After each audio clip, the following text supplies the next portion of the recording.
E aí, pessoal, muito bem-vindos a mais um Papo Reto Social do programa Momento Crescer, no Instituto Isaías Luzia. É um podcast na periferia da periferia. E hoje, não podia ser diferente, estamos aí, né, com uma convidada incrível, minha parça, que eu falo para ela, gente, Gislene Gonçalves, muito obrigada, viu, por participar. Então, Gislene Gonçalves, ela é empreendedora, palestrante, professora e expansionista da Escola da Riqueza. Gente, é bastante coisa, né? E aí, a pergunta que não quer calar, como que você acha tempo para fazer tudo isso? Oi, Cláudia. Eu que agradeço aqui o convite, quero parabenizar pelo projeto mais um incrível sempre, né? Com tanta dedicação que vocês fazem. É sempre um prazer contribuir e estar aqui com vocês. Realmente a gente tem que ser multitarefa, né? A mulher, Sim. hoje em dia, multifunções. E realmente se dedicar aí, porque, na verdade, todas as funções aqui tô dentro delas, né? Então, gente que é expansionista tem que ter um pouquinho de palestrante, porque a gente também vai falar do serviço, do produto. Outra hora a gente tem que cuidar da equipe, então a gente faz papel de mentora, de professor do Momento Crescer, então outra hora a gente está ensinando. Então, na verdade, até como mãe a gente executa um pouquinho desses papéis, né? Uma hora ensina, outra hora a gente dá umas palestras aí para os filhos. Ou melhor, o que você não faz, né? Essa é a pergunta que não quer calar. Mas aí, gente, essa mulher incrível, a gente se conheceu na imersão da Elaine? Não, foi a Kátia Teixeira. Na Kátia Teixeira, no momento né? que eu estava fragilizada aí também. Conhecemos numa imersão também e foi bem bacana. É sempre um prazer estar com você. Então, essa mulher, gente, ela faz de tudo um pouco. Você vê assim, essa fortaleza, essa mulher aqui incrível, mas a história dela é lição de vida, sabe? Sabe quando a gente, principalmente mulheres, passa por aquele momento que a gente não acredita que a gente é capaz, né? Que acha que o outro pode nos fortalecer, que não acreditamos no nosso potencial. E a Gi passou por tudo isso, né, Gi? Então, eu queria que vou começar aí, né, com você contando um pouquinho aí da sua história. Sei que você foi aí do sucesso ao não sucesso, teve aqueles atos montanha-russa. Então, eu queria saber um pouquinho aí da sua momentos história. De achar que não tinha mais jeito também, né? Mas Deus é poderoso, Ele sempre tem um propósito nas nossas vidas, né? A gente sempre em busca dele. E aí a gente não vai entendendo as coisas que nós passamos desde pequenininho. Tudo isso é um preparo para nós vivermos o nosso propósito e hoje a gente poder servir e ajudar outras pessoas. Então eu falo que eu sou empreendedora desde pequenininha porque eu tinha essa vontade sempre de ganhar dinheiro, porque eu sou a típica filha de pais nordestinos que vieram para São Paulo ganhar a vida. Meu pai é aposentado da Volks, minha mãe sempre foi dona de casa. Então eu me via naquela vontade de ajudar a família e querer ter meu dinheiro para comprar meu lanchinho da escola. Então, desde criança já empreende? Desde criança, 9 anos eu já dava um jeito, o que eu poderia fazer para poder ter o meu próprio dinheiro e não ficar pedindo para o meu pai nem para minha mãe. Sim. Então eu fazia aquelas figurinhas coloca 3 figurinhas no saquinho. Sim, lembro, gente. Lembra, gente, é do nosso tempo, tá? Hoje em dia deve ter alguém fazendo, que hoje na Copa do Mundo o pessoal compra aqueles pacotinhos de figurinha, só que na época minha era aqueles moranguinhos lá, que eu adorava. E aí eu fazia por milheiro, e eu já tinha uma meta minha, já tinha que colocar uma meta, que eu só ia brincar, eu chegava da escola e tinha a meta de fazer o milheiro. E só após esse milheiro que eu ia brincar. Aí depois disso veio uma onda aí quem tem mais de 40 que vai lembrar, né? O chinelo havaiana antes vinha numa sacolinha com um cordãozinho. Lembro. Né? E azulzinho e branco, aquele modelo tradicional. E nós tínhamos que colocar aquele cordão. E era a mesma meta, o milheiro também. E aí depois eu vi essa questão também desde pequena de querer ensinar, porque as mães colocavam as crianças menores que eu para dar aula de reforço. Certo. E eu já pensava, falei, caramba, se eu der uma aula igual que ela faz na escola, não vai ter graça, elas não vão ter, tem que ter um interesse de ficar aqui, tem que ser uma coisa mais atrativa, né? Então eu dava aquela aulinha ali com 10, 12 anos, bem lúdica mesmo, em forma de brincadeira.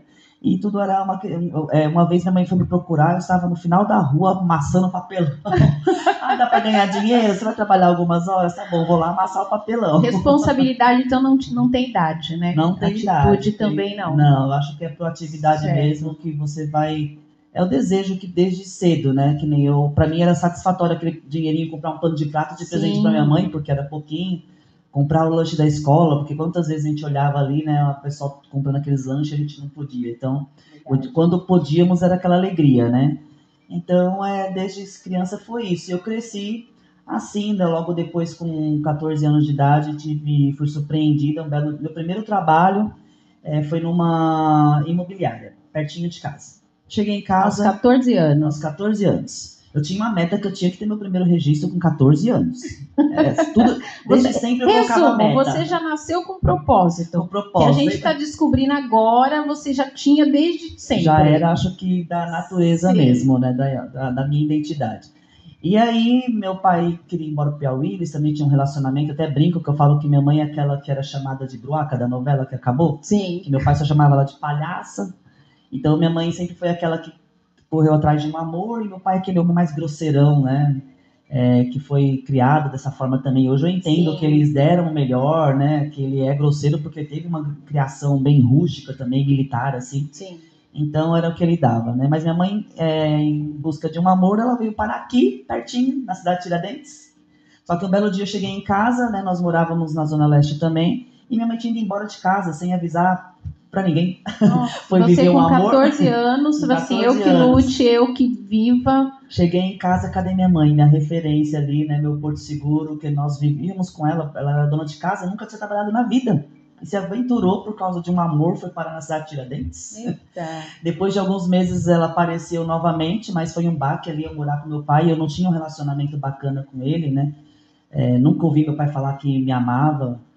E aí, depois, mesmo assim, quando eu encontrei minha mãe, eu fui a favor dela, porque eu sabia aquela vida que ela tinha já, né? Que era um relacionamento mesmo... Você acompanhou ali, né, a trajetória dela. Meu pai é um homem, assim, de muito caráter, de muita índole, mas essa questão afetiva, ele realmente fez minha mãe sofrer um pouquinho, assim, né? Essa questão de maus tratos verbais, né?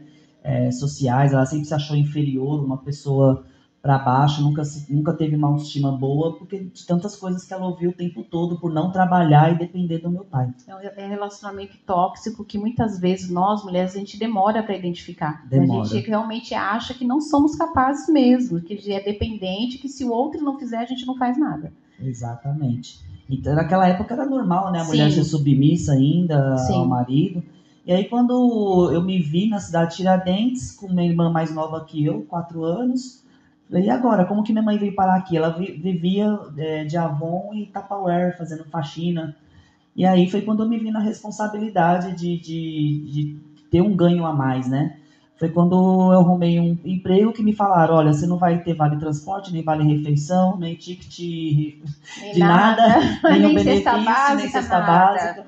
Mas você pode ganhar, como se fosse hoje, R$2.000. Então, para uma adolescente ali de 15, 16 anos, ter um salário de R$2.000 na época, eu falava, uau, vou conseguir ajudar minha mãe. Então, nem me preocupei com essas questões de trabalhistas, assim, né?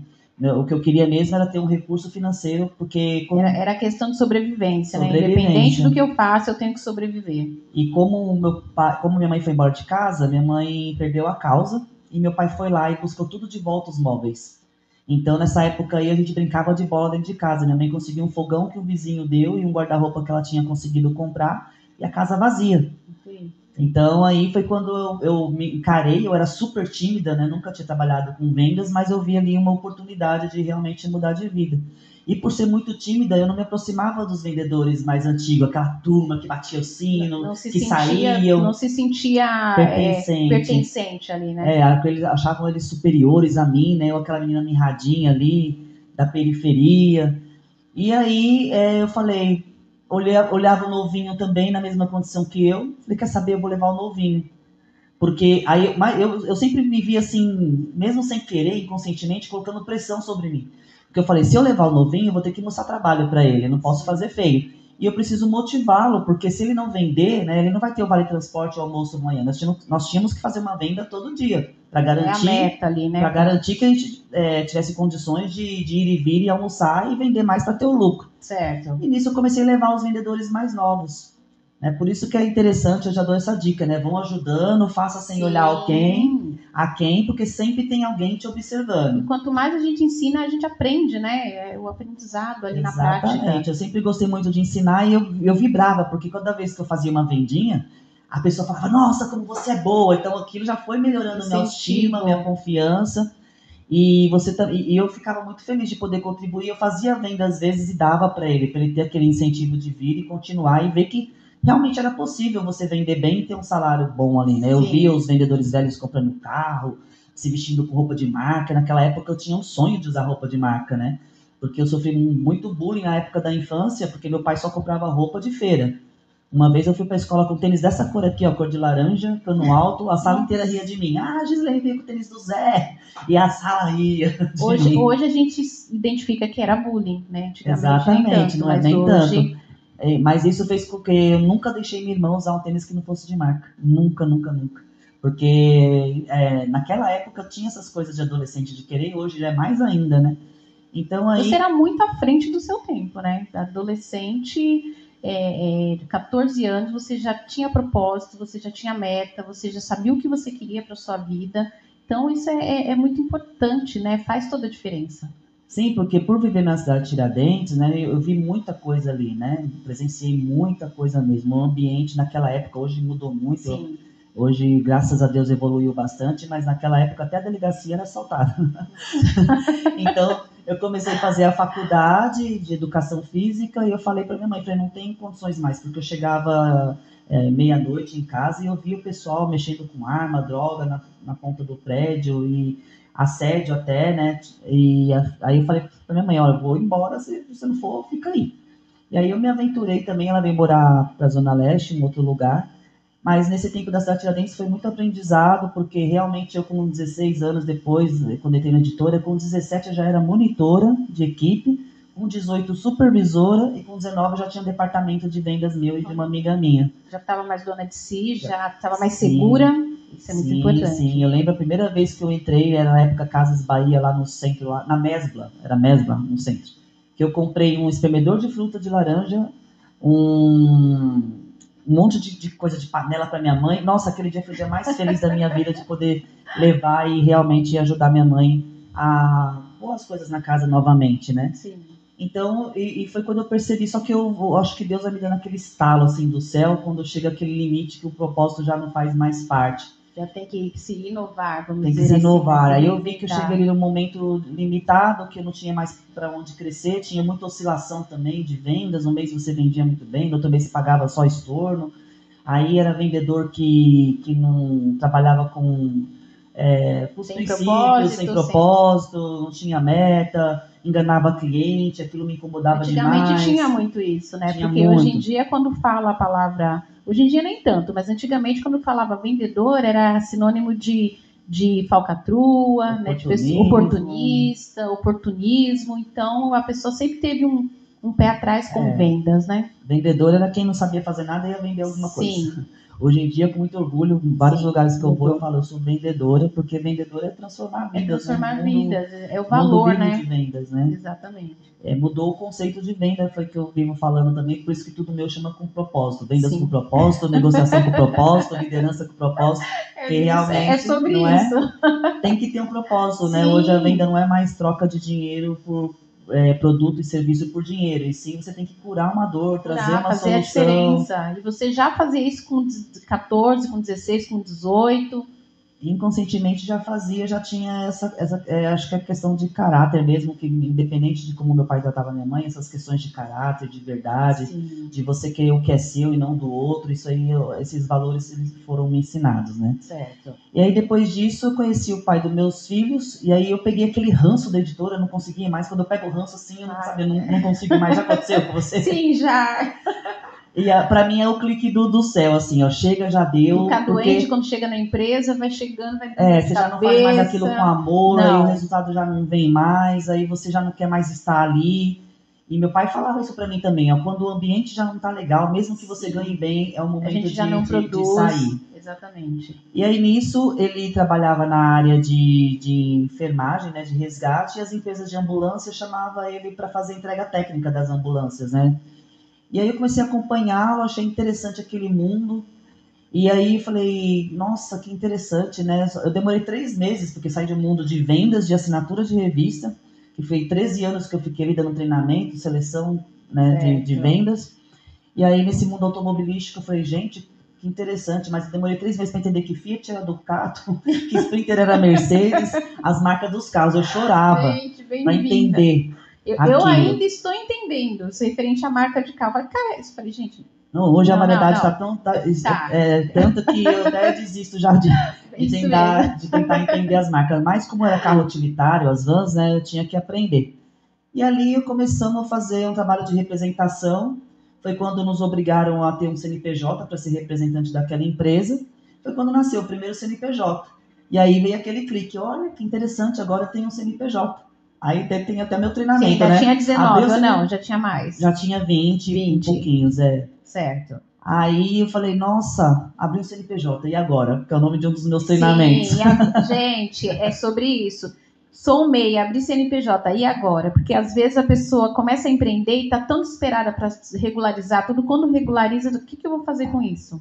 E aí? E muitas vezes você nem é necessário. É que nessa questão foi pedido que nós tivéssemos esse CNPJ de representante.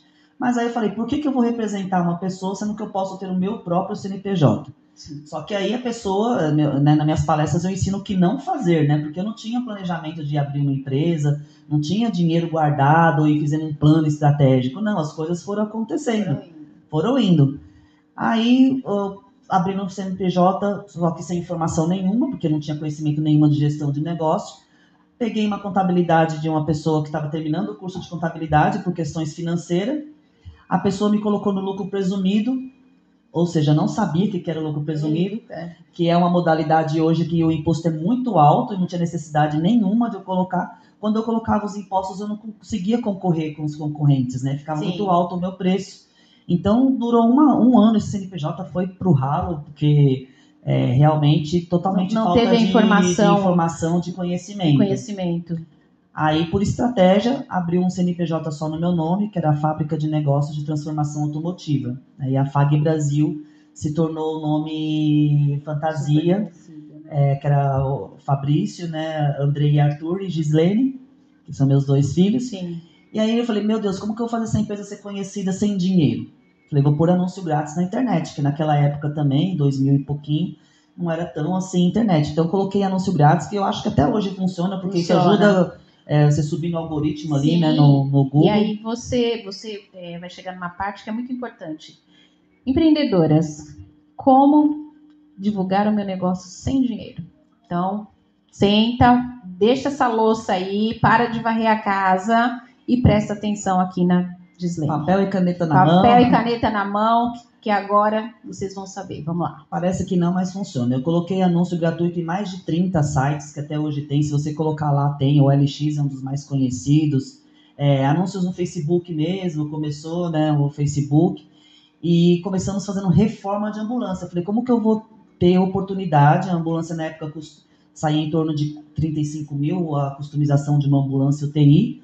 Falei, como eu vou fazer o mercado me dar crédito, né? Confiar no meu trabalho, que eu sou competente, uma empresa nova que não é conhecida. Falei, então vou fazer reforma de ambulância. E nessa fazendo as reformas, a gente conseguiu realmente as oportunidades de fazer as ambulâncias zero. Aí, em um determinado momento, eu quis entrar em licitação, mas aí o microempreendedor tem uma grande dificuldade burocrática até hoje. Sim. Para você trabalhar com o governo, porque você depende de muita burocracia. Documento. Inventa documento, né, que a gente acha que está tudo certo, sempre falta mais um. Então E sem falar do valor financeiro para pôr na frente para receber depois. Sim. Que é uma outra coisa que eu acho que deveria ser revista também, né, na questão governamental. Para facilitar, né, porque tem tanto microempreendedor e empreendedores, principalmente da periferia, que tem projetos incríveis, mas é tanta burocracia que a pessoa, muitas vezes, na maioria acaba desistindo. Exatamente, acaba desistindo. E hoje tem muitos serviços simples que se encaixam no governo que pode ser aceito lá. Sim. E às vezes, por causa de informação e dessas facilidades, realmente foi o que você falou, acabam desistindo, né? Mas também é bom ficar de olho que as oportunidades de governo também hoje são boas. Quando consegue entrar, é bom. E aí, o que aconteceu? Eu sempre fui muito fuçona, gostei de ver tendências, né? Que é outra dica que eu sempre dou para quem está iniciando o negócio. Eu fuçando na internet lá, eu vi que lá fora já era tendência os food truck. Aí aquele clique do céu de novo. Falei, é isso, aqui no Brasil oportunidade de negócio. Oportunidade de negócio, gente, ficar antenada mesmo, né? Essa frase, oportunidade de negócio. Exatamente, porque eu falei, eu sempre busquei nisso, falei, mas ambulância todo mundo faz, eu gostava ali de fazer ambulância, linha de escolar, revestimento também, mas faltava alguma coisa, eu queria ser diferente, e eu ficava buscando isso, como que eu posso ser diferente do mercado, como que eu posso ser mais competitiva? E aí, quando eu vi isso, eu falei, é isso, aqui no Brasil não tem, e ainda vou realizar o sonho do negócio próprio das pessoas. Aí eu fiquei encantada. Você vê que sempre vai voltando aquela questão de você querer ajudar o próximo, Sim. de você poder contribuir de alguma forma, né? Vai aparecendo depois na adolescência, na fase adulta. E aí eu coloquei anúncio grátis que eu faço no food truck. Nunca tinha feito um. E não é que veio, eu acho que Deus vai trabalhando realmente. Exatamente. Veio um doido de Nova York e falou, você faz um food truck? Eu falei, faço. Aí no fundo você falava, eu faço? Não faço.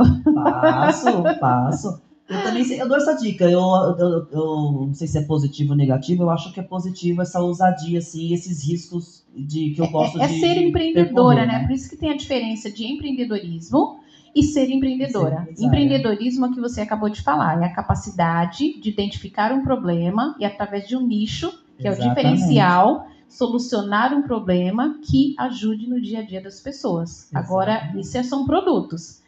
Empreendedora é o que você vai contar pra gente agora. É persistência, é proatividade, é atitude. E buscar realmente a solução. Sim. Só que ele já falou assim, moça, só que meu food truck é diferente. Eu preciso que saia com placa solar e um poste eólico, porque eu vou trabalhar em Riviera de São Lourenço e não posso depender de água nem de energia daquele lugar. Então, Riviera é um litoral de São Paulo bem conhecido, de poder aquisitivo bacana. Eu falei, tá bom, eu faço. Tá bom, tipo, tá bom. Faço. E realmente nós conseguimos fazer ali o primeiro food truck que já saiu com placa solar. O poste eólico foi mais um marketing, assim, porque depende de muito vento, né? E o que acontece? Quando você dá o passo, né? Deus vai mostrando o caminho. É aquela questão da estrada com névoa, né? Você vai andando 1 metro, Deus vai mostrando o outro. Você vai dando mais um passinho e ele vai clareando as oportunidades. E aí ele tinha assessoria de imprensa. E ele começou a aparecer bastante na mídia e começaram a perguntar quem foi que fez aquele carro. Simultaneamente veio um perguntando de pet shop móvel. Você faz o pet shop móvel? Faço. Só que eu vou trabalhar no condomínio lá em São Bernardo, super chique, e eu não posso depender nem de água e de energia do meu cliente. Eu falei, tá bom. É normal. Quando a gente começa a empreender, fala, você faz isso? Faço também. Porque aí a gente está naquela gana, vamos dizer assim, de não perder a oportunidade. Exatamente. Não vou perder, eu vou fazer. E como que eu resolvi isso? Gente, eu estava ali, já tinha parte elétrica, tinha marcenaria, tinha o galpão, tinha tudo. Então, quer dizer, ajustes de você realmente desenhar, estudar, fazer uma estratégia direitinho, né? Para que realmente o negócio do cliente sobre rodas ali saia funcional, né? E realmente ele venha ter sucesso. E aí, depois disso, foi quando eu entrei na FGV, eu participei do projeto das 10 mil mulheres também. Bacana. Ana Fontes. Foi quando eu conheci a Ana Fontes, ela é da turma 3, eu sou da turma 10. Nessa época aí, ela estava fazendo a transição ainda, né? Ela entrou no curso da FGV, olha só como que é importante buscar o conhecimento. Sim. E você realmente, as oportunidades. A Ana Fontes, ela entrou no 10 mil mulheres, ela fazia site. E lá ela viu que não era site que era, né? O propósito dela foi quando ela abriu um cowork, e no cowork nasceu a Rede Mulher Empreendedora. Sim. E eu entrei lá fazendo ambulância, e foi nesse projeto também que eu me identifiquei que o negócio sobre rodas ia ser meu diferencial no mercado. Então, quer dizer, e eu chorava, porque teve uma etapa para passar para conseguir essa vaga nas 10 mil mulheres. 3 etapas, né, de entrevistas. Não era só ir lá e fazer o curso, não, você tinha uma etapa para conseguir. Certo. E das 40 mulheres empreendedoras do curso, as 20 que entregassem o melhor plano de crescimento ganhavam uma consultoria, e eu fui uma das 20 também. Olha que bacana. E aí eu fiz amizade com professores, aí a mentoria que ia ser de 6 meses ficou quase 1 ano. Então, todas essas mentorias, aí participei do Sebrae, virei a louca do Sebrae. Bem-vinda! A primeira vez que eu entrei, voltando aqui um pouquinho, né? Agora eu lembrei de um caso. Quando eu comecei a empresa com esse CNPJ errado, no primeiro ano eu já estava mandando uma mensagem para pequenas empresas, grandes negócios, que tinha um quadro assim, de perguntas, né? Aí eu mandei uma pergunta assim, o que fazer quando não há o que fazer? Quando não há o que fazer, é bem isso mesmo. Porque eu falei, abriu o CNPJ, deu tudo errado, o CNPJ errado, já acumulamos dívida logo de cara. E aí, depois disso, com esse sucesso todo, o que aconteceu? Nós viramos alvo da mídia, começamos a fazer para grandes players. Aí fizemos negócios sobre rodas para Barilla, Nestlé, Brahma, Paulista, Havaianas, claro. Aí fizemos vários negócios sobre rodas para grandes empresas e viramos alvo da mídia. Então, nisso foi aquele boom em 2015, quando foi aprovada também a lei. Você não estava preparada. Não estava preparada. Duas perguntinhas aí. Quando você começou, você falou aí, ó, não tinha nada. E depois galpão, equipamento. 50 funcionários. 50 funcionários.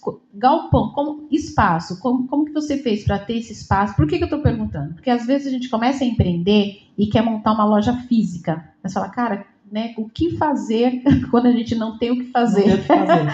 Quero uma loja física, mas não tem o valor suficiente. É o quê? É a loja de uma amiga, é um galpão de alguém? Como que foi assim? Você conseguiu? Até me arrepiei agora, viu, Cláudia? Porque eu falo isso muito para minha irmã. A gente tem que fazer aquilo independente da situação. Nessa hora tem que estar um pouquinho de fé e ousadia. Sim. A casa que eu moro hoje foi assim, eu morava na periferia e minha sogra morava em São Caetano. E aí, quando eu fui lá a minha sogra me chamou e falou, tem uma casa aqui na frente alugando. Naquela época era surreal, eu pagava tipo R$200 e de repente pagar 1.000, assim, a proporção era muito grande. Sim. E eu acho, minha mãe já foi logo criticando, porque infelizmente a gente vivenciei muito isso, né? Vivenciei muito isso. Não vai dar certo, você é louca, você é irresponsável. Uma amiga, uma pessoa que fala, tá louca. Você sonha alto demais. Uhum. Quando eu cheguei lá para alugar a casa, eu falei para ela, não tenho fiador, não tenho nada, não tenho nada. A realidade é a verdade. Sim. Ela falou, você consegue um depósito? E a minha cunhada naquela época me emprestou um depósito, eu tô lá há 16 anos. Eu entrei lá, ela falou, olha, eu tô te alugando a casa, mas essa casa vai ser sua. E o galpão foi mais ou menos a mesma coisa. Eu falei, gente, como eu vou arrumar um galpão sem dinheiro nenhum, né? Eu saí da editora para essa transição de empreender aí com R$0, né? E aí foi procurando um galpão, conversa com um, conversa com outro. Aí eu falo, sempre quando você está em movimento, a oportunidade vem. Eu falo muito isso, é um movimento. Exatamente. O universo, ele conspira a nosso favor. Ele conspira a favor. Conheci uma pessoa que tinha um galpão em São Caetano, um tamanho razoável, na época tinha 750 metros. Ele estava sozinho no galpão e estava procurando alguém para dividir o espaço com ele também. E no começo eu estava grávida, eu que varria o chão, eu que fazia os anúncios, eu que fazia tudo. E eu chorava muitas vezes ali dentro, que eu via o barulho do meu vizinho lá, que eu dividi o espaço de serralheria, e aquele galpão vazio. Eu falava, Jesus, quando eu vou ver o barulho de um carro meu? Quando eu vou ver o barulho de funcionário meu? Porque não tinha. Tem horas que a gente quer desistir, né? No começo não tinha funcionário. Para eu ter a minha primeira equipe, eu demorei e fui muito resistente, porque sempre tem esse medo de assumir essa responsabilidade de contratar um funcionário. Então a gente trabalhava na época, no início, com um terceirizado. Só que o terceirizado faltava, não vinha, não dava atenção, até que um dia tive também essa ousadia e falar, não, eu preciso de uma equipe mínima. Eu lembro do meu primeiro ajudante geral, o meu primeiro eletricista e meu primeiro montador. Quando eu completei 4, que nós éramos em 4, eu chorava lá dentro. E mesmo assim, com esses 4, chegou o dia de não ter serviço. Eu peguei com a minha irmã um panfleto e a gente foi pro Farol entregar panfleto. E toda van que parava no Farol, Fiorino, acima de Fiorino, a gente integrava e fazia panfletagem. Eu andava de carro com meu ex-marido, parava uma van do meu lado, eu buzinava e integrava um panfletinho. Essa é a responsabilidade, não é colocar a culpa no outro, né? Ah, não deu certo, é culpa do governo, culpa de alguém, menos minha. Então, você trabalhou já a autorresponsabilidade. Exatamente, porque... Poder de decisão também, né? Eu queria aquilo, foi um sonho que eu decidi, eu quero empreender. Sim. Então, foi exatamente isso que você falou. A gente vê muitas pessoas, não deu certo, por que a maioria das empresas fecham menos de 5 anos? Porque tem essa questão financeira aqui, de má administração, Sim. da parte emocional, que é muito complicado, você lidar com os obstáculos, com essa dificuldade. Ter a paciência da espera, da maturidade do negócio também, que muitas pessoas abrem negócio e acham que vai ter o tempo livre, vai poder... E, na verdade, é um pouco ao contrário. Grande engano, 18 horas por dia trabalhado, não tem tempo. Então, essa administração do tempo, quando a gente empreende, na teoria é uma coisa, mas na prática é totalmente diferente. Se você quer ter um negócio crescente, que seja escalável, e lá na frente você possa desfrutar realmente de tudo isso, você tem que passar por essa fase a chegar, a última a sair. você tem que passar pela fase para depois você ficar ali na frente só sendo executora, mas Sim. E muitas pessoas não querem passar por essa fase operacional, que é pôr a mão na massa você mesmo e fazer. E entregar panfleto, igual você falou, né? Qual que acha que se considera empresário e vai entregar panfleto da empresa no farol? Não. Cheguei a fazer pior, porque eu estava grávida e tinha os custos da empresa e não tinha serviço no início e uma vizinha minha fazia cocada, uma senhorinha. Aí um dia eu falei para ela, a senhora conseguiria fazer 50? Quanto a senhora vende a cocada? Ela falou assim, R$1 tem que ser meu na época, né? Eu falei, sabe que eu consigo vender por R$2? Só faz 50 cocadas para mim? E eu já com a empresa aberta, a minha meta. Tudo é meta. Tudo é meta. Gente, mulheres, vocês estão sentadas ainda com caneta na mão? Meta. Vamos lá. É meta, tem que ter meta. Porque meu tempo também tem que ter valor. Eu falava assim, então eu pegava as cocadas dela, eu ia para São Caetano ali, e aí eu traçava uma rota que eram as concessionárias ali perto, e eu tinha que até as 2 horas da tarde vender as 50 cocadas. Então, na verdade, eu ganhava R$50 por dia, R$250 na semana, R$1.000 no mês, que nada garantia o básico ali da necessidade de sobrevivência da casa ali, né? Uma água, uma luz, um supermercado. Isso já tendo um CNPJ. Então, eu tive que abrir mão ali e administrar o meu tempo entre fazer o negócio e continuar rodando e buscar recursos, né, para que pudesse manter a casa também. A empresa, e alimentar a empresa. E aí, quando veio essa onda dos food truck aí, daqui a pouco foi isso que você falou, eu tive que mudar de galpão, foi muito rápido, e aí quando você não está preparada também, você tende a ter problemas e não ter, ao invés de ter lucro, ter prejuízo. Sim. Eu sou a única pessoa nesse mundo, gente, olha o que eu vou falar agora. Isso aí eu acho que eu tenho que estar no Guinness Book. Eu sou a única pessoa deste planeta que teve que bloquear o Google. Você já viu alguém ter que bloquear o Google para não aparecer? Não. Porque quando deu esse boom, em 2015, que foi aprovada a lei de comida de rua, eu cheguei a receber 1.000 pedidos. Nossa. E aí também você tem que ter sabedoria. E o emocional, como que, vamos lá, gente. Empreendedorismo é negócio. Empreendedora vai muito do de dentro para fora. Como era o emocional da Gislene nessa época? Não, era uma avalanche de emoções e ter que ter aquele controle para você estar lidando com o funcionário, lidar com o fornecedor, com o cliente estressado. Porque eu cheguei a pagar o galpão, pra você ter ideia, mais de 15 mil de estacionamento, porque não tinha lugar. Depois eu mudei para um outro galpão de 1.500 metros, porque eu sempre pensei muito no meu cliente. Então, o que eu pensei? Eu tendo um galpão maior, eu vou conseguir entregar, e mais funcionários, eu vou conseguir entregar o carro num tempo mais hábil. E quando deu esse boom, o que acontece também? Todo mundo resolveu fabricar food truck.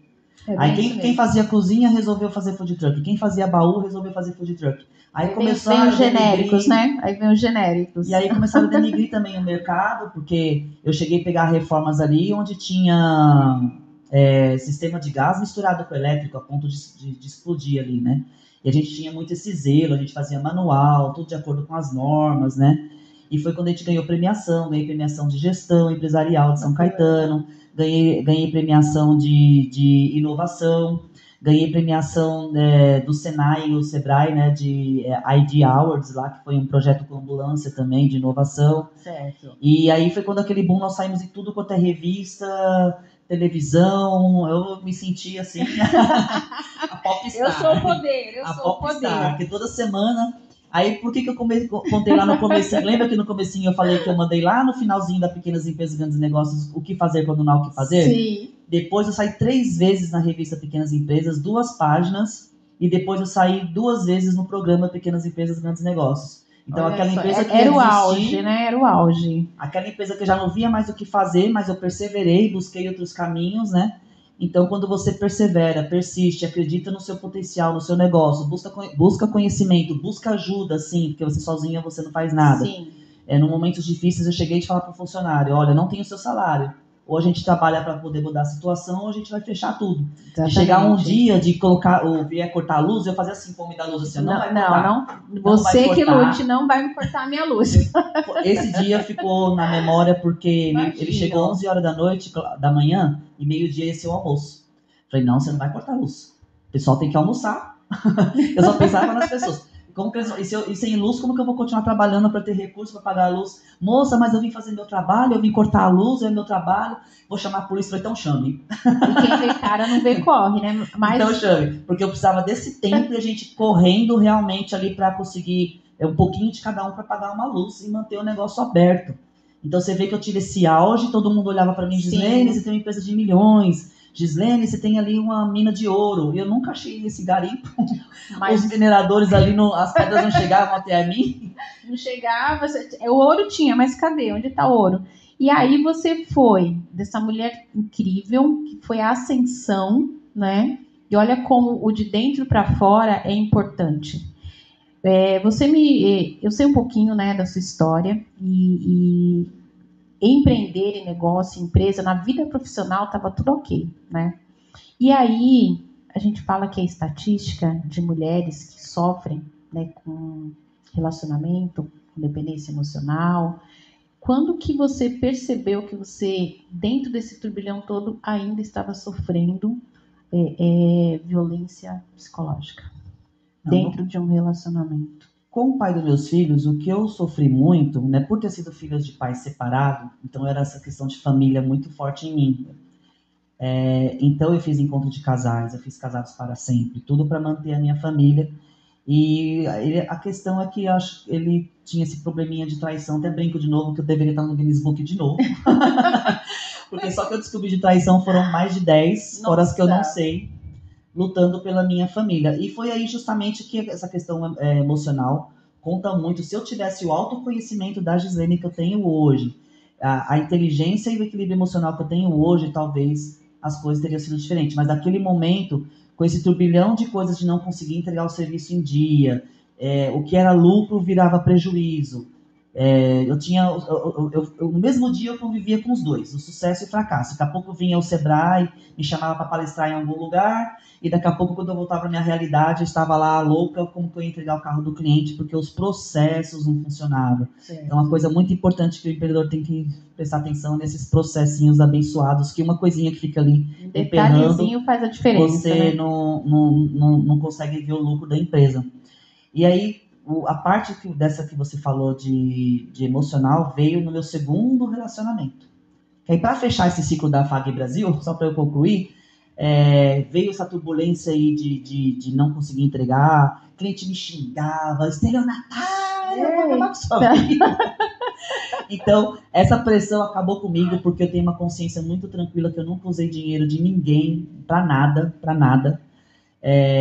Enfim, então eu não consegui mesmo lidar naquele momento com essas questões da empresa, de estar prejudicando um cliente, prejudicando um fornecedor. Isso acabou realmente com o meu emocional, e foi quando veio a separação também. Então, como eu era muito assim, família, não admitia, não aceitava, cheguei a falar, olha como a gente se presta para algumas situações em prol de querer muito aquilo, né? Cheguei a falar para ele, me trai, não tem problema, mas não desmancha a família, porque eu acreditava que algum dia essa fichinha dele ia cair. Ele tinha a família, ele tinha uma empresa, ele tinha até o ministério, porque ele também era pastor, né?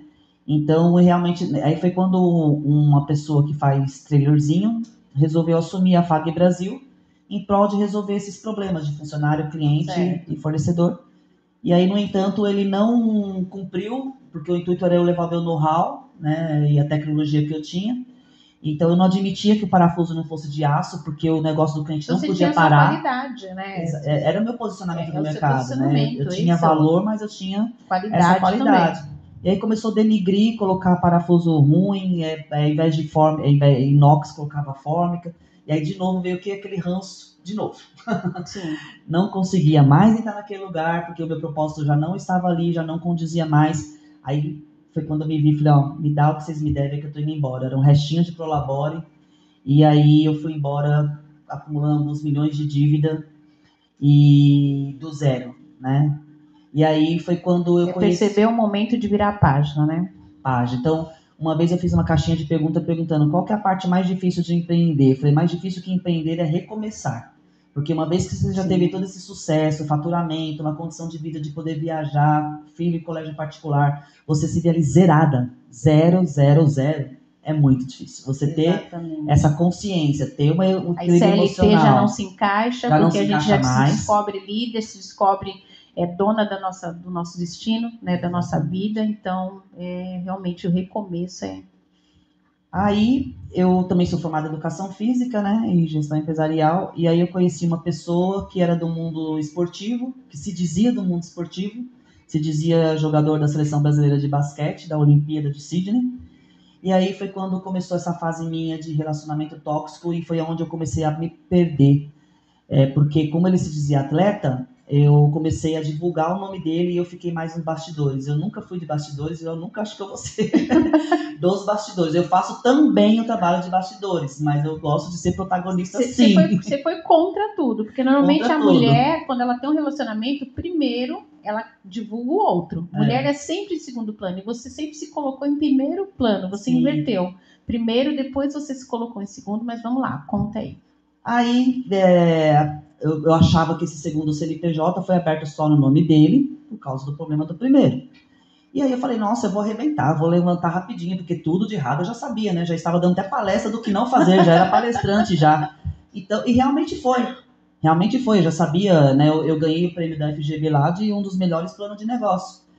Então, realmente foi muito rápido essa questão de montar a empresa, de fazer aparecer, de estar nos lugares.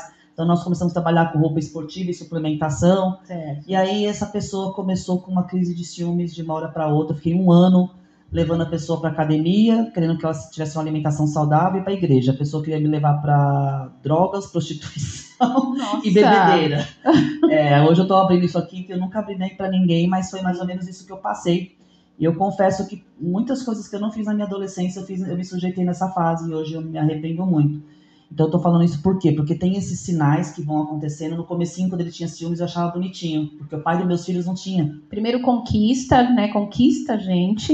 Você é maravilhosa, Deus no céu, você na terra. E aí quando a gente começa a ter aquela dependência de falar, nossa, ele é maravilhoso, ele me vê como uma deusa. E aí pronto. 1 ano sustentando a pessoa lá, nunca consegui emprego, justificando depressão, não sei o quê, e tentando inserir ele no mundo do empreendedorismo. E eu falava para ele, olha, nós atingimos a meta da empresa, temos o break-even ali, que é o ponto de equilíbrio, conseguir reinvestir e conseguir manter a casa, a gente tem que fazer X de venda por mês. Nossa, isso é balela, isso não existe, que não sei o quê. E era confusão, porque a pessoa não tinha uma mentalidade empreendedora. Então, outro toque que eu dou é isso, é muito difícil você se relacionar, tanto sociedade como relacionamento, com pessoas que não têm o mesmo propósito que você e não têm essa mesma sintonia que você. E carregar nas costas cansa. E você querer mostrar que eu falava, tanto na empresa eu falava muito isso, não sou eu, Gislene, que estou falando, é o estudo, é o mercado que funciona assim, não sou eu que inventei o ponto de equilíbrio, não sou eu que inventei a meta.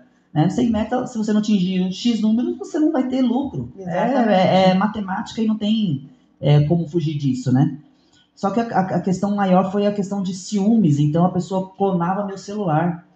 Eu cheguei... No começo, esses ciúmes você achava bonitinho. Tá cuidando, tá preocupado, tem medo de perder.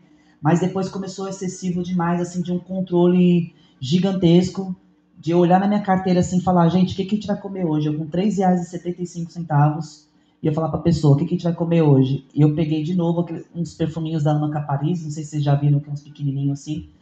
Fui na caixinha, coloquei na caixinha desse tamanho aqui, eles eram pequenininhos, e fui vender de porta em porta. Depois de ser empreendedora de sucesso, de vender milhões, né, de ter 50 funcionários, ser quase capa de revista lá, ter revista minha que tem mais de 3 páginas só de... E de repente eu estava saindo de porta em porta de novo, no Farol, vendendo perfuminho. E eu voltei muito feliz aquele dia, porque eu tinha vendido 3 perfuminhos, eu ganhei R$45. E eu falei, porque eu sempre fui grata, assim, né, a Deus. Você sempre viu o lado positivo das coisas, né? E eu cheguei em casa e falei, olha só, o leite de hoje, a mistura de hoje tá garantida. E a pessoa com a cara desse tamanho, porque ele tinha clonado o meu celular, e um cliente meu tinha pedido, você tem perfuminho animal? E eu falei, eu não tenho, eu vou anotar aqui, vou pegar seu contato. Ele já tinha visto a minha, que animal, que não sei o quê. Então, quer dizer, a pessoa clona seu celular, gente. Eu ficava assim, ó, cheguei. Eu tinha que dar cada 5 minutos mandar uma foto de onde eu estava. E se eu atrasasse 15 minutos, era briga. Até o momento você nem tinha percebido que era uma violência. Começou a me incomodar, porque eu sempre fui uma pessoa muito livre, né? Como desde os meus 14 anos busquei minha independência, nunca tive ninguém me controlando. O pai dos meus filhos não me controlava, pelo contrário, ele me incentivava essa parte, ele sempre me incentivou, vai, faz, né? Ele nem fazia questão de aparecer, ele não ligava que eu fosse na frente, né? Se a palestrante, se a que estava na revista, que dá entrevista. Ele nunca achou ruim. E aí eu fiz esse papel invertido com essa pessoa. Coloquei ele para aparecer na televisão, coloquei ele. Então ninguém começou a conhecer mais a Gislene. Quem era a Gislene? A Gislene sumiu e ele começou... Você perdeu uma identidade não só profissional, mas você com você mesmo. Totalmente perdi minha identidade. Porque eu fui deixando de fazer... Porque se eu ia para academia, era briga. 5 minutos, se eu estivesse treinando, eu ia para academia para treinar. Se tivesse um homem na minha frente, era confusão.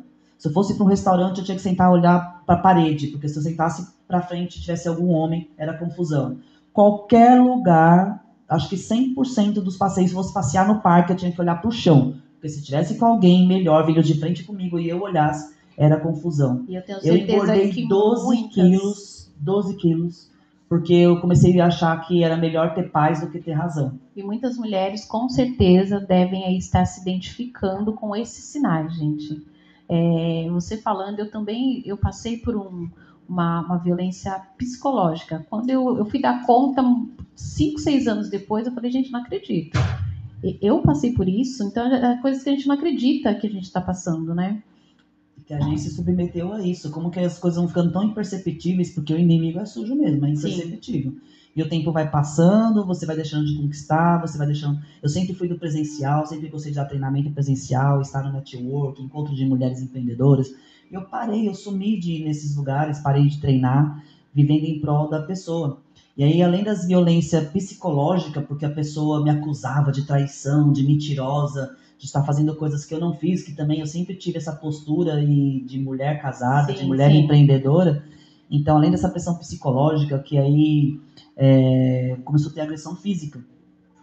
Teve duas não, né? As duas piores, assim. Uma delas foi quando eu fui fazer uma ação na academia, porque a pessoa nem queria que eu fosse e nem ia comigo. Então, eu fiz uma ação na academia, e aí voltei, eu falei, lembra de fulano de tal, da Smart Fit? Ele quer falar com você, deu o seu contato. Daqui a pouco ele voltou, tá achando que eu sou trouxa, que não sei o quê, que esse cara nunca falou com você. E aí ele veio me empurrando assim, ele vinha me empurrando. E aí naquele dia eu falei, a próxima vez que você vier me empurrar com esse carão, não vai dar certo. Porque então você tem que tomar muito cuidado, porque nisso a gente vê esses índices aí de feminicídio, feminicídio, de agressões. E porque vai vindo... A gente acha que a violência é só... a gente começa a dar...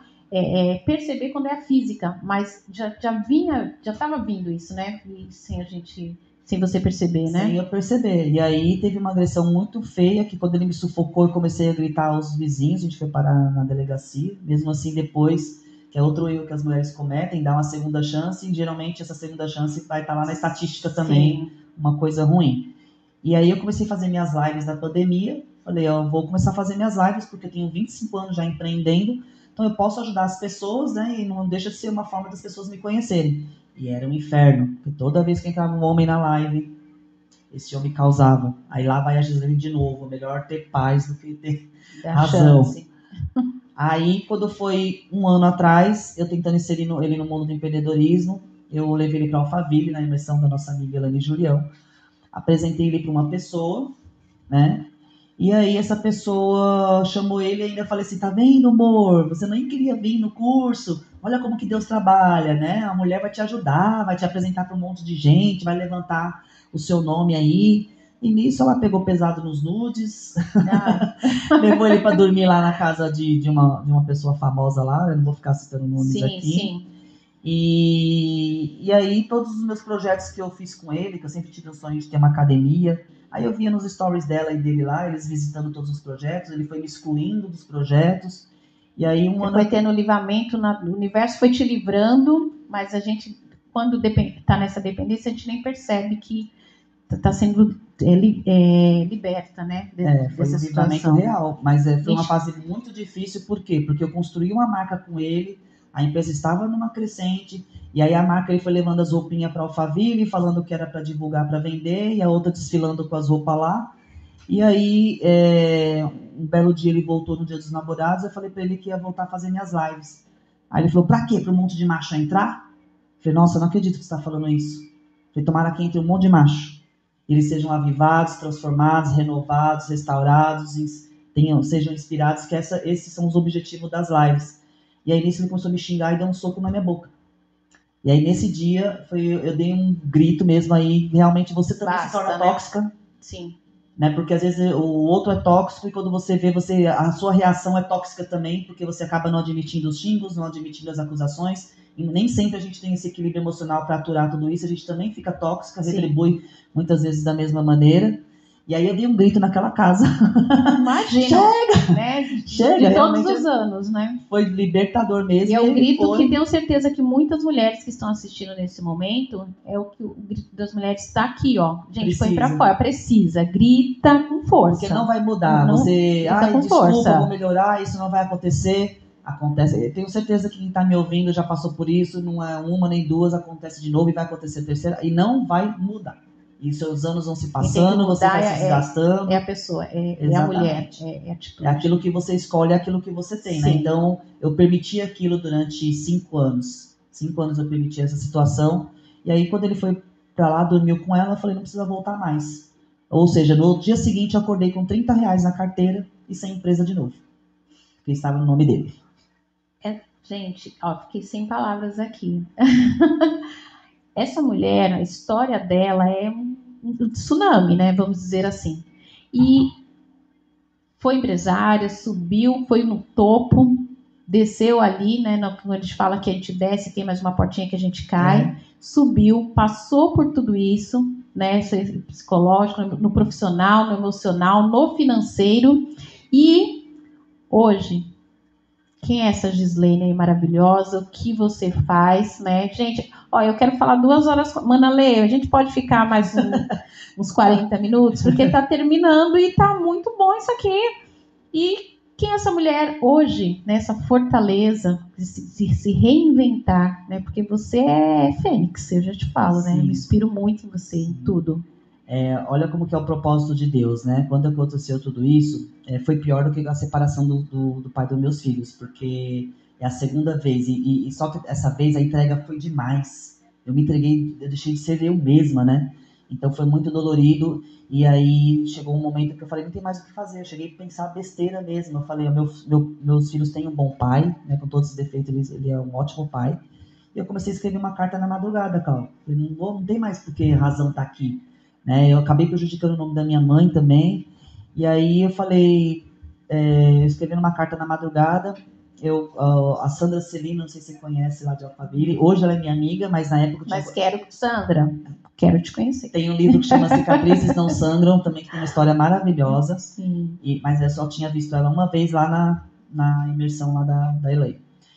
De madrugada ela me chamou, tá acordada, mocinha? Eu falei, não tô conseguindo dormir, tô escrevendo uma carta aqui. Ela falou assim, mas eu durmo muito bem. E Deus mandou te acordar nessa madrugada, falar com você que ele tem um propósito na sua vida, que é pra você parar de fazer isso que você tá pensando. Olha como Deus é maravilhoso.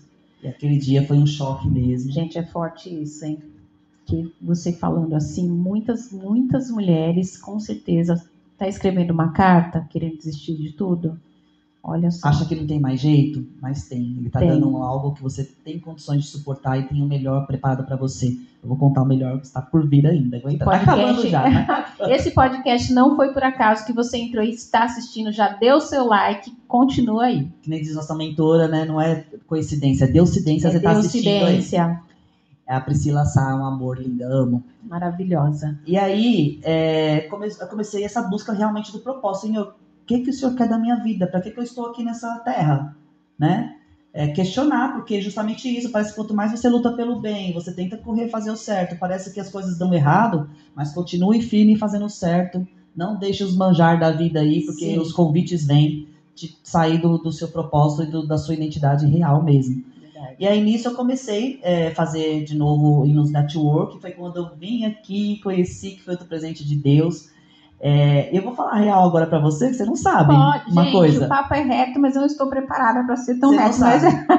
A primeira palestra que eu dei de retorno, desse meu retorno da volta da Gislene, foi aqui no Momento Crescer, quando você me convidou. Ai, não sabia, gente. Ai, gente, olha isso.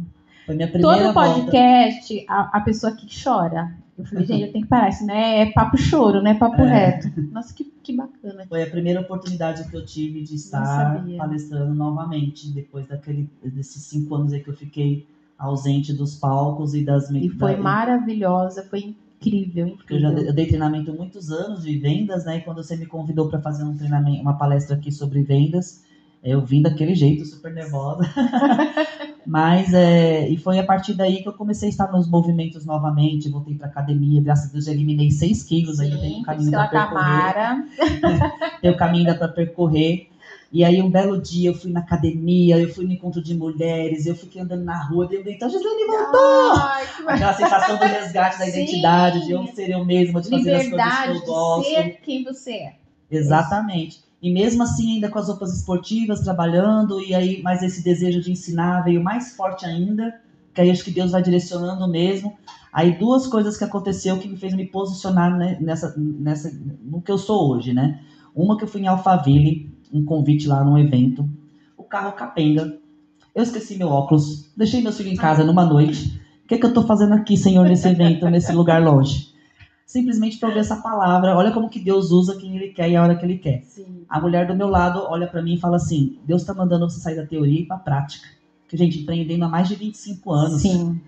E eu realmente, esse medo, que às vezes você sabe o que fazer e como fazer, mas você sempre tem o receio de dar o passo de seguir isso, né? E teoria não é só fazer curso, viu, gente? Exatamente. Não é só acumular diploma na gaveta, certificado, e abre a gaveta, tá tudo bonitinho, e ação. E ação. Então precisava ter recurso financeiro, sabia palestrar, sabia dar treinamento, mas não, alguma coisa assim que ainda... Aí eu falei, como é que é? Ela não sei o que é. Aí eu fui falar, meu pitch era assim, eu tenho um pool de negócios. Eu trabalho com roupa esportiva, sou head de expansão da revista na época, e sou palestrante e mentora. Não é um pool de negócios. É um negócio que Deus tem para você e você sabe qual que é. Cadê os frutos? Exatamente. Tem a cobrança. Aí, para fechar, foi quando eu comecei a fazer palestra de novo, recebi o convite para palestrar lá em Alphaville, lá no Náuticos, e outras palestras também em outros lugares. E aí me chamaram e falaram, Gi, quanto é a sua mentoria? Falei, opa, mentoria? Calma, já fiquei, opa. Não pensei nisso, né? Nunca pensei em mentoria. Palestra, consultoria, dar aula, ok. Aí nisso, 2 coisinhas. Uma, eu coloquei a divulgação do meu briefing em alguns grupos, e uma mentorada falou, eu estava vindo da igreja e queria desistir. Falei para Deus que se ele não me mostrasse alguma coisa, eu ia fechar o meu negócio. Quando eu abri o grupo, eu vi o seu briefing e eu queria ver como que é a sua mentoria. Aí eu falei, então tá bom, eu vou te abençoar, eu vou te dar essa mentoria. E aí eu dei essa mentoria para ela, porque também foi um laboratório, né? Sim. Falei, vou ver como que sai. E aí eu guardei os feedbacks aqui, é muito legal, porque ela falou, hoje eu falo que eu sou empreendedora, hoje eu falo que eu estou construindo um plano de negócios. Porque ela falava que ela tinha uma salinha para fazer a massagenzinha. É bem isso. Ela não encarava mesmo, ela achava que era negocinho, recebia um dinheirinho, tudo inho, né? Empreender não é inho no começo, mas depois, conforme a gente vai pegando autonomia, né? Não é mais inho. Não, o negócio é inho, mas a mentalidade do empreendedor sempre tem que ser ão. Tem que ser ão, exatamente. Vou até te contar por que, vou chegar lá. Tá acabando. Imagina, tranquilo. Mana Lê, não estamos batendo na mesa, tá tudo certo, viu? Então, aí eu sou também embaixadora do Soberanas Clube, que é um clube de mulheres empreendedoras. E a Tá falou para mim assim, a idealizadora do projeto, Gi, você vai dar uma mentoria para Nayara? Eu falei, vou, menina, porque ela ligou aqui toda saltitante, porque você vai dar mentoria para ela. Essa é uma segunda mentoranda fora aquela. Certo. E você tá no quadro dos sonhos dela e ela te modela. Clau, nesse momento, gente, não sei se vocês acreditam em Deus ou não, mas aquela minha cozinha, que é meu escritório, eu senti uma flechada do Senhor, assim, aquele clarão. Acredito. Tipo assim, um chacoalhão do Senhor. Você entendeu agora o que eu quero de você? Olha o sinal. Quer que eu te derrube dessa cadeira? Exatamente. Porque eu falo com Deus, Senhor, não fala comigo por parábolas, não. Tem que ser uma coisa mais reta, assim, papo reto, porque eu tenho dificuldade de entender. E aquele momento, quando eu vi a foto daquela mulher, eu falei, gente, como assim? Eu nunca nem divulguei, a pessoa me modela, então... Eu falei, tá bom, Senhor, eis-me aqui. Falei, é muito forte, foi quando me posicionei mesmo, porque quando a pessoa fala que te modela, eu vi aquilo assim, muito, uma responsabilidade muito grande, muito. É como um filho, né? Exatamente. Então você não pode decepcionar esses filhos e você realmente tem que ser exemplo e inspirar. E aí foi que automaticamente, mesmo sem querer, as roupas foram parando ali, e aí eu me posicionei em palestras, em mentoria, e aí já tive a oportunidade de fazer consultoria numa empresa, né, que eles me chamaram para trabalhar, muito turnover de vendedor, certo, com técnicas de vendas. E aí eu falei, bom, primeiro dia eu fui da técnicas de vendas, aí eu falei, bom, não adianta trabalhar técnicas de vendas se não mudar a mentalidade dessas pessoas. Exatamente. Aí eu trabalhar o de dentro para fora. De dentro para fora. Eu criei o treinamento Mudança de Mindset, para trabalhar com esses jovens. Aí depois eu fiz outro de liderança lá também. E aí foram surgindo essas oportunidades, não parou mais, né? Os podcasts da vida, de novo. E aí, pegando esse gancho, você faz treinamento, suas lives, Instagram, divulga um pouquinho aí, onde todas essas mulheres, todo mundo que está assistindo, localiza você. Tem o WhatsApp, que é o 11 98 828 4715. O Instagram é Gislene Gonçalves _. E o YouTube é Gislene G Palestrante. Tem o YouTube também. Depois põe aí, né, no linkzinho embaixo. Vai colocar aí no link. E aí nisso, para chegar nesse presente atual agora, no meu último dia de consultoria nessa empresa, estava lá o Gustavo da Escola da Riqueza. Na porta, eu saindo e o Fabiano, que é o dono, ia receber o Gustavo. E eu fiquei ali conversando, o Fabiano me apresentou. Aí quando eu fiquei ali já... Gente, eu sou muito curiosa, sejam curiosos. Escutando a Escola da Riqueza, eu falei, nossa, que interessante isso. Olha a cara de pau da vendedora. Olha. O máximo que vocês vão escutar é ou não, por isso que sejam ousadas. Eu posso participar dessa reunião? Ele ia ter uma reunião com o dono da empresa... E eu, na minha cara de pau ali, eu falei, deixa eu participar dessa reunião. E eu participei dessa reunião. E olha como que Deus trabalha. Todos os dias eu fui de carro. Nesse último dia eu fui sem carro. E o Gustavo, por coincidência, mora no ABC e me deu uma carona e foi mostrando esse projeto maravilhoso, que é a Escola da Riqueza. Aí esse projeto veio assim também, foi outra flechada. Sim, que eu estou apaixonada demais da conta. Porque o propósito é lindo. Eu amo trabalhar com propósito. Deixa eu fazer é que eu sou encrenqueira, viu, gente? Deixa eu fazer aqui uma encrenca aqui. Convidada para voltar num próximo podcast para falar sobre isso? Sim. Gostinho de quero mais. Querem essa Escola da Riqueza? Gente, próximo podcast vocês vão saber. Só um spoilerzinho. Aí, é a primeira escola a desenvolver educação financeira, empreendedora, inteligência emocional através do metaverso para crianças dos 6 aos 17 anos. Maravilhoso. Então, quando eu vi que uma inovação, tecnologia, amo, e ainda você olhar que daqui a alguns anos pode diminuir a estatística de empresas que fecharam, de inadimplentes, de casais que se separam por problema financeiro e até suicídio diminuir, a gente pode participar nesse projeto. Sim. Aí eu me encantei. Aí eu mergulhei de cabeça nesse projeto. E aí, gente, e é isso. Quando eu entro no projeto, eu tomo posse como meu. Eu falava isso para os meus funcionários. Né? Vestir a camisa. Eu falava para os meus funcionários, gente, a empresa não é minha, a empresa é sua. Se você tomar posse como uma empresa sua, se ela crescer, você vai crescer. Se ela tiver lucro, a empresa vai ter maiores condições de trabalho para você, um ambiente melhor para você trabalhar, sim, mais benefícios para você, porque o dono não é sozinho. Aliás, o dono sozinho não faz nada. Não faz nada, né? É verdade. Tem que ser o corpo mesmo, a equipe em prol do mesmo objetivo, né? E quando eu assumi esse projeto, eu falei, é isso que eu quero, a Escola da Riqueza é minha mesmo, real. Não é, mas é. E quando a gente toma posse, a paixão por aquilo. Eu tomei posse no coração e comecei a fazer um trabalho praticamente assim de consultora, comissionada. E aí fui desenvolvendo equipe novamente, né? Aí eu já estou com uma equipe de mais de 30 pessoas fazendo esse trabalho. E aí recentemente, faz uns 15 dias que eu recebi o convite para fazer parte da Escola da Riqueza, oficial como head de expansão da Escola da Riqueza. Gente, olha aí. E aí eu olhei pro dono, olha só como que eu vou dar uns toquezinhos como a gente vai buscando. Eu tô boa em network também. Aí eu mandei uma mensagem para ele no direct, o Marco Sam, obrigado, vou falar até obrigado de novo. Ele mora nos Estados Unidos. Aí eu mandei no direct dele. Falei, obrigada pela oportunidade, parabéns pelo projeto. E ele me chamou, falou, me chama no WhatsApp. Falei, meu Deus do céu, nem entrei, vou me chamar. Porque eu já tinha me posicionado com algumas coisas ali também, viu, gente? Mesmo sendo ali consultora, nem fazendo parte, mas eu já me posicionei como realmente integrante daquilo. Sim. Então eu dei minhas opiniões, eu dei as minhas ideias, as minhas sugestões, não só esperando o que o dono pode fazer, o que a empresa vai fazer. Mas o que você a proatividade, que eu acho que é uma coisa que eu tenho descoberto cada vez mais ardente em mim, que é isso que traz o resultado. Exatamente. É você não esperar só a pessoa pedir para você fazer. Faz a diferença, né? E realmente eu falei, como que eu vou fazer essa empresa aparecer mais? O mundo precisa conhecer. Consegui uma feira gratuita, a Futuro Expo a gente fez. E aí eu falei para ele, olha, eu tô entrando como consultora, mas eu vou ser sua sócia. Grava aí.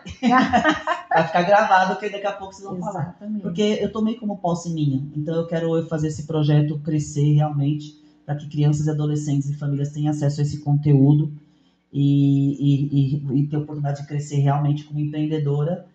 Não tem preço, né? Então é valor, né? É valor. Então esse é o projeto de hoje.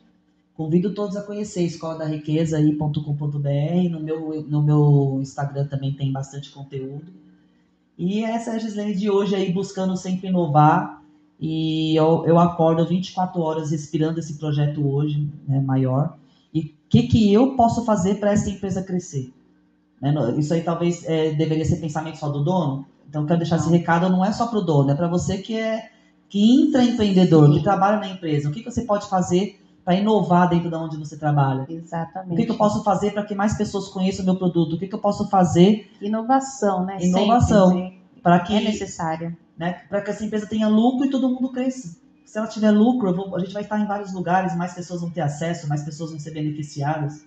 E você falando aí, eu me peguei aí namorando as suas palavras. Porque, gente, essa mulher é um furacão? Você acha, Manalê? É, né? Olha, fiquei emocionada aqui. Isso, gente, muito. Eu quero só agradecer, porque você é exemplo em todas as áreas. Eu que agradeço profissional. A oportunidade. Você também. Eu falo todo podcast, eu quero chorar. Manalê, calma aí, tá? É inspiração. Você foi do topo, né? Do tudo ao nada, do nada ao meio, do meio ao meio e do meio ao tudo. Então, quando tem mulheres assim, principalmente que participam aí do Papo Reto, né, Manalê? A gente só tem a agradecer. Você é um achado na minha vida, já te falei isso, né? Você é um achado, é recíproco, é uma mulher incrível que me inspira, sabe? Que normalmente eu faço sempre podcast com duas, né? Sempre de duas. E quando eu falei pro Alex, eu falei, vai vir só a Gislene hoje. Eu falei, vai vir só a Gislene? Eu falei, vai, porque ela é um furacão, ela vale por 10. Vendedora, ela vale por 10, então, vendedora, comunicativa, mulher incrível, mulher forte, sabe? Aprendeu a ser decidida, a ser forte, a inspirar outras mulheres. Então, falamos aí um pouquinho sobre tudo. Sobre empreendedorismo, sobre dependência emocional e como sobressair. E aí, pra gente finalizar, gente, não chora, ela vai voltar, tá? O que você diria para a Gislene de antigamente? O que a Gislene de hoje diria para a Gislene de antes? Eu ia falar, persista, busque autoconhecimento e nunca, jamais, por nada nesse mundo, você esqueça da sua identidade. Eu não chamo ninguém mais de guerreira, porque as palavras têm força, né? A gente fica só em guerra. E a sua identidade você é mais que vencedora. Então eu tenho uma xicrinha que a gente usa de rapor lá, né? A minha lá, que eu olho para ela diariamente. Você é mais que vencedora. Então é você se posicionar na sua identidade. Se a Gislene do passado, ela tivesse essa certeza da identidade de quem ela é, nós somos imagens e semelhanças de Cristo, nós nascemos aqui para conquistar o melhor dessa terra. Então ela não teria desistido por causa desses problemas emocionais, separação, e nem admitido tirar o meu eu. Né? Hoje eu tenho a consciência assim, se eu conheço uma pessoa e ela não deixa eu treinar, ela não deixa eu ir nos meus treinamentos, nos meus network da vida, nos meus cursos, ela está tirando a minha essência. Então não serve. Né? Está tirando o meu eu, está tirando o que eu sou. Né? Então, o que eu tenho para dizer para a Gislene do passado e para todas essas mulheres aí, essa é a sua identidade. Você está no momento ruim, você está no momento difícil, mas você não é essa situação. A sua identidade é essa, que você é mais que vencedora. E fique firme no caminho, porque nesse percurso todo, problema financeiro de Cláudio, de olhar assim, o que eu vou almoçar hoje? A vizinha minha, Gi, me chamar e falar, você quer aqui? Eu comprei aqui a mistura. Você quer? Eu não vou comer. Aconteceu isso depois dessa fase. Oportunidades de trabalho, até salários atrativos, mas não estava dentro do meu propósito. Então trabalhe também dentro do seu propósito, naquilo que o seu coração arde. Sim. Mesmo que momentaneamente ele não dê o recurso financeiro que você necessite. Mas se você trabalha com o que você gosta, esses dias me perguntaram, o que você faz no momento de lazer? Eu falei, eu trabalho. No momento de lazer. Porque não é um sacrifício. Sim. né? Não é trabalho. Se eu tô fazendo uma postagem, se eu tô conversando com alguém, fazendo uma live, prospectando, não é uma coisa assim árdua para mim, né? Porque eu amo mesmo o que eu faço. Então, é isso. Esse momento é trabalho, viu, gente? A gente se diverte trabalhando. Exatamente, é trabalho, né? E é isso, você fica firme no seu propósito, não aceitem propostas que não estejam dentro dos seus princípios, dos seus valores, né? E mesmo que financeiramente pareça ser atrativo, mesmo que você precise naquele momento, mas aí você desvia por causa do financeiro e seu propósito está logo ali, né? Então persiste, busca uma alternativa aí para você aguentar esse momento, né? Até a oportunidade que você sonha, você vai sentir no seu coração, Deus vai mostrar mesmo realmente o que queima. Exatamente, é isso aí. Tudo certo, Manalê? Gratidão. Muito obrigada. Gratidão, gratiluz. Ai, gente. Amo demais também. Parabéns, você que é. Maravilhoso. Tem que ser o contrário, fazer um podcast com a história dessa mulher também, né? Que também inspira. Que também... Você tinha que fazer parte desse podcast. Você tinha, sabe? Não tem papo reto sem Gislaine Gonçalves. Tá bom? Então, você tá aí, tá dentro do meu coração pro resto da vida, por toda a minha vida, porque te amo de paixão. Eu te amo também. Tá. E é uma promessa que eu fiz e eu vou ficar muito milionário. A minha mansão vai ser perto da sua. Mas eu vou estar aqui. Com certeza. Nem que tenho que chegar aqui cheia de segurança, mas eu vou dar essa aula para essas meninas. É um compromisso que eu estou fazendo aqui no público. E eu quero você aqui. Gente, eu chorei. E pronto. Manalê, obrigada. Obrigada, Lê. Parabéns pelo trabalho. Beijo.